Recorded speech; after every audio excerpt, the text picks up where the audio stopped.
Here with Lionsgate Realty, another episode of Titans Industry. I'm sitting here with Gustavo at Bloombox. Why don't you tell me a little bit about yourself, introduce yourself, what you do here, and a little bit about your company. Hi guys, I'm Gus. I'm the flower guy in Houston. There you go. We are serving the Houston area and surroundings with beautiful flowers. Awesome. So how did Bloombox the idea of Bloombox come about? What inspired you to start kind of Bloombox and all that good stuff? I've been frequently asked this question, but to be really honest with you guys, I don't even know. It was just a one-day thing, a small project, and I never thought that it was gonna grow this much.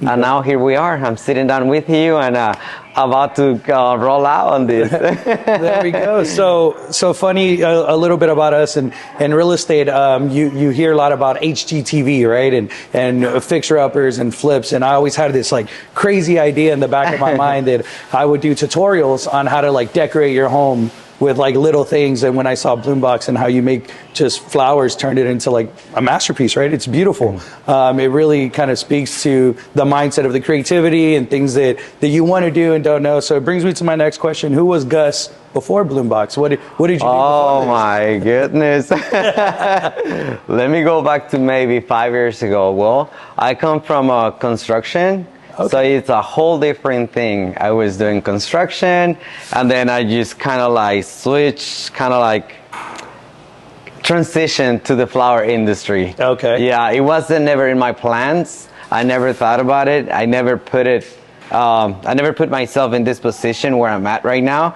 But I guess right now it's all about flowers. There we go. And it's been a little hard, coming from construction to the flower industry. It's a whole different world. But here we are, just doing it. Yeah, no, and I mean, you're going from one spectrum to the other, right? I would say constructions is a man's man, right? You're cutting yourself, you're hurting yourself, you're doing all that. I would say a lot of people don't know about flowers. You cut yourself too with the thorns and the box cutters and things like that. How are they similar?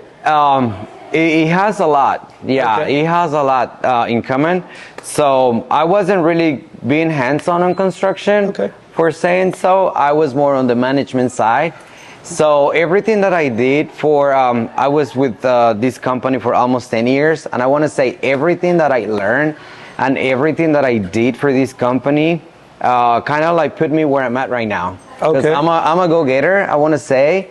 And everything that I was doing, management side, field side, everything that I just collected from this company, I've been able to put that in place here in my own company now. Nice. So, there you go. Best advice, whatever you're doing in life, just do your 100% and life will get better. There you go. I love that. So, I'm really big on education. In our company, we feel that we need to educate the community, take care of each other, help, the people that don't know, right? Whether it's how to buy a house or how to build your credit or how to save or how to build business credit. And as we learned, we've always felt that it was really hard for us to learn things. So we feel it's easier. We'd love to help whoever needs the help, right? Right. And so I see that you're also big on education. You host a lot of master classes and things. What is the goal behind your master class? Or I guess tell me a little bit about your master class. Right, creating a community, right? Because one of the main things, I do not believe in competition. Okay. Myself, I believe in networking. Sure. Helping each other. If I have an answer and you have a question, why not put them all together and then come up with the best solution, that's going to work best for both.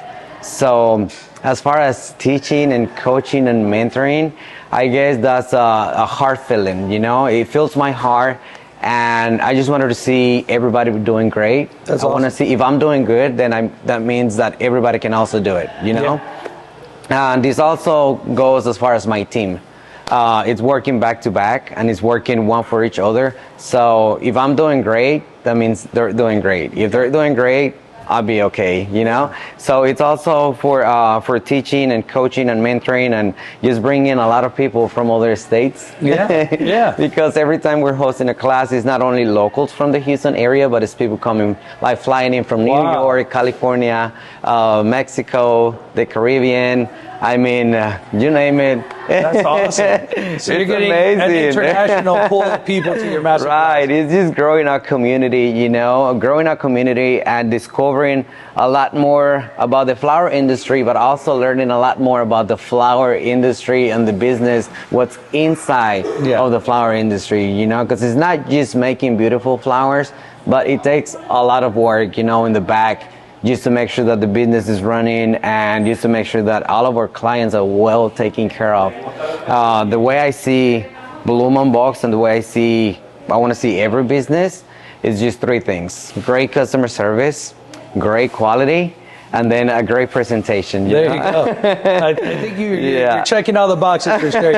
Great presentation for sure. Great customer service. You're definitely doing your job there. Now, as far as education, you speak to me on that side. You say that it's something that fills your heart. For me, when I was young, there used to be a TV show called The Weakest Link, right? And it was like this game show, and you know, they would eliminate this person. And for me, when I started business, I realized that you are only strong as your weakest link, right? Right. So I felt a certain need to take care of the people that needed the most help. And I learned a lot from teaching. Do you feel that you learn anything while you're teaching? Or? Every time, every class, on every class, there's something new. But what's more warming is just to see how people get so motivated, you know? Yeah. That I'm being a motivation for others, you know, to accomplish and to go and get what they want, you know? Because one thing is like, okay, I want to create this project and I want to do these and I want to do that, but it's different to actually go and do it, you know? It's like wake up and do the homework. Yeah. And if you are committed and you stay persistent, and you're just doing it on a daily basis and just giving your 100%, all of the rest will come itself. There you go. That's awesome. Commitment, right? Commitment, initiative, working hard. 24/7. You're speaking to me, and I'm sure it's a lot of business people, the things that you're saying. A lot of things that you have to push forward now.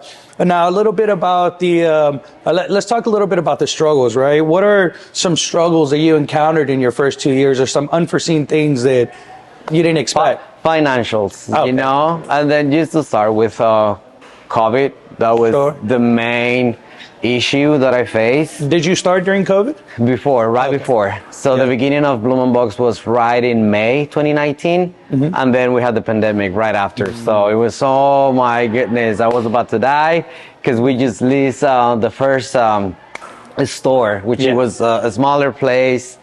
And then, you know, it was a lot of issues that we were facing at the beginning, no sales. Somehow I was just doing everything on my power to create sales, you know, to bring new customers, to go out there and let people know that we exist, you know. So I guess that's one of the main things for other businesses.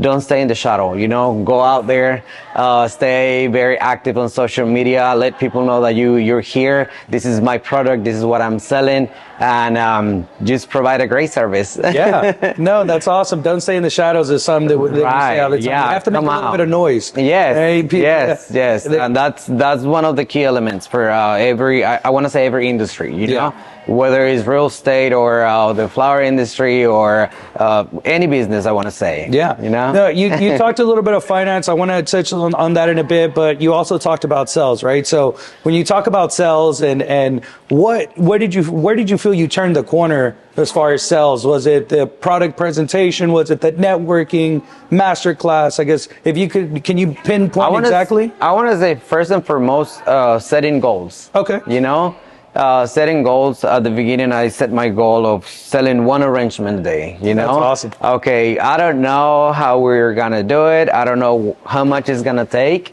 but we're gonna have to sell one arrangement a day. Yeah. So after selling one arrangement a day, we kind of like took the next step to 3 arrangements a day. So, and then from going from 3 arrangements a day, we went to, okay, so we're going to have to make at least 25 arrangements a week, you know, and then slowly but surely we're making about 40 arrangements a day. Sometimes, you know, it's business. Sometimes we can just make 5 arrangements and we're okay with it.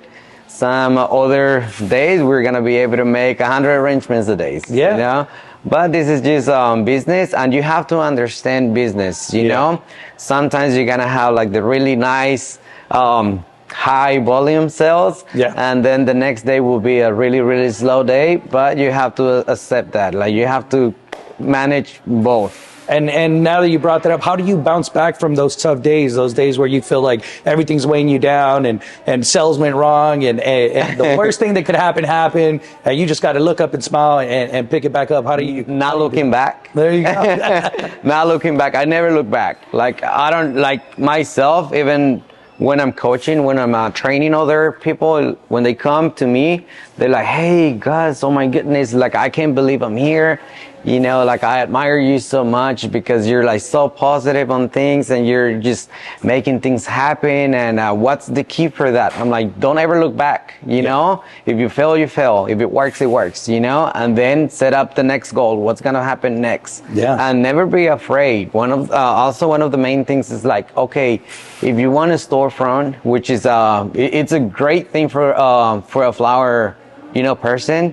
I guess selling from home is a little bit different, yeah, than having a storefront. But having a storefront, it takes a lot, you know. Yeah. It takes so much. Yeah. And going back to problems, you know, issues, everyday issues, I want to say the more you grow, the more problems you have. Yeah. Yeah, so that's more just, money, more problems, right? Yeah. Not only financially, you know, but the more your company, your small company is growing, the more problems you're gonna have. So just be ready for that. Like, my mind is already cold on that. It's like, I know that this problem is about to come. I know this problem is gonna get here at some time, and I know this is gonna be the solution for that. It's not gonna put me down. It's not gonna kill me, and we're gonna keep moving. Yeah, no, for sure. So we talk about finances, right? And that was the last thing I wanted to touch on. I know in every business, you have to prepare for finances, right? Sales is one of it, but also you need, especially in your business, you need finances for the product, right? I see a bunch of beautiful boxes here, and I'm, right. You know, as a businessman myself, I'm thinking, okay, cost. Inventory. Yeah. It takes a lot. How do you juggle how much inventory you get versus kind of over-investing in inventory? I overinvest in inventory. Yeah, that's something that I don't even think about. It's like, inventory has to be my main thing. That's prioritized all the time. You know, a lot of inventory, because if I know that I have the inventory available on hand, I'll be able to supply. There you go. And that comes from a confidence standpoint. You feel like, if I have it, I can sell it, so I'm going to have it. Yeah. Even like, when ordering like crazy colors, you know, different size of the boxes that we sell, that's what we're known for, the flower boxes. And you just have it available. Yeah, because you have to have it available. Yeah. So inventory, it's number one. Payroll, because with all my team members, I can't do anything. Yeah. So payroll, inventory, and then use management costs. Yeah, no, for sure. And did you go through a lot of different designs when you were trying to figure out your signature? And I would assume this is your signature box, right? The rounded one that I see. It's a new thing every day. Yeah, it's never set. Yeah, we don't have anything set on stone. It's just like, we just go with the flow. We like to freelance. We like to be free. We love to enjoy, and we love to be happy. There we go. I like to have some creativity. Yeah, of course. We have on our website, we have about 70 arrangements that we fulfill on a daily basis, but every day is a different thing. So we have customer A that wants the same thing, you know, every time she orders an arrangement. And then we have customer B, which it has to be a different item, a different arrangement every time they place an order. So we love to play. You want me to create this for you? Okay, give me a break and we make it happen. There you go. And now we're just going to keep this between us, right? If you want to tell me a secret, which one's your favorite box? All of them. He's like, the one I made today. Yes. I want to say all of them, because we put our creative side on it. Yeah, we just get creative and we play. And then once you see it all together, it's like, oh my goodness, this is so freaking beautiful. That's awesome. Yeah, no, and I love it. So, and we're getting close to the end here. What is what does the future hold for Bloombox? I don't know. we talked about goal setting. Also, I'm just living today. Okay. You know, I never think about tomorrow, because I want to make it happen today. Yeah, of course, life, you got to think about what's going to happen tomorrow, and you want to think about the future. But for now, let's just be happy. For sure. If you're doing something, make sure that you're putting your 100%. You're making people happy, because also that's what we sell, you know? We're selling more than flowers. We're selling an experience, you know? We're delivering happy moments. We're making people happy. And if I am happy, if my team members are happy, if they're making beautiful things, I know the result, the outcome, and my customers, they will be very, very happy. Yeah. And that's all about. That's awesome. So in our closing, we asked our previous guests if they had any questions for our next guest, right? And the question was, how do you balance wearing multiple hats in your business and also in your personal life? How do you deal with balancing that? I live in Bloom & Box. I'm 24/7. Yeah. So I feel right now, it's almost 5 years that my life is completely dedicated to Bloom & Box. Sure. It's like Bloom & Box 24/7. Breakfast, lunch, dinner, 24/7. And that's part of providing a great customer service. Once we clock out from here, I'm still working from home. Yeah. If I have a customer calling the store, that phone call is gonna go redirect to my cell phone. Nice. And I'm gonna make sure that I pick up this phone call, because every call is a potential sale. For sure. There you to go. start with, every call is a potential sale, but also can be a potential issue, you know? So it might be a client asking about their delivery, might be something about changing a delivery address the next day, something, you know, whatever. So I just want to make sure that everyone is well taken care of. For sure. Customer service, number one. That's great. Personal life, we take a little break from that. And any advice to a new entrepreneur? Go and get it.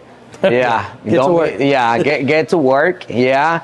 Do your homework. If you want to create a business, if you want to expand your business, if you want to partner with another business, you know, if you're an entrepreneur and you have something planned, go for that. Yeah. Go for it. Yeah. Don't wait any longer, you know.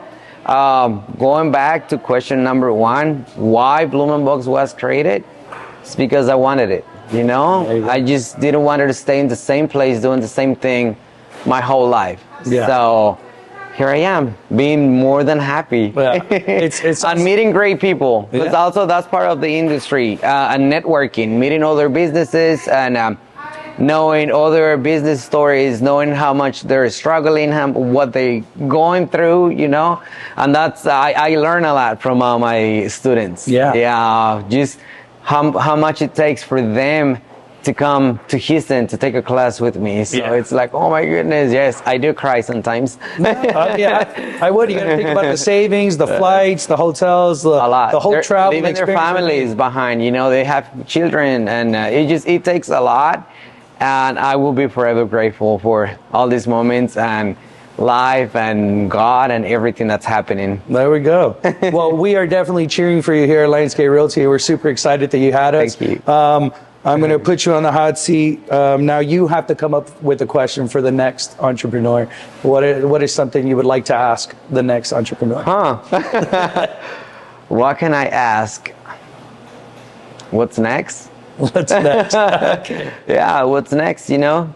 What's the next move? Yeah. Like you asked me that, like, what's my next move? What the future is holding for me?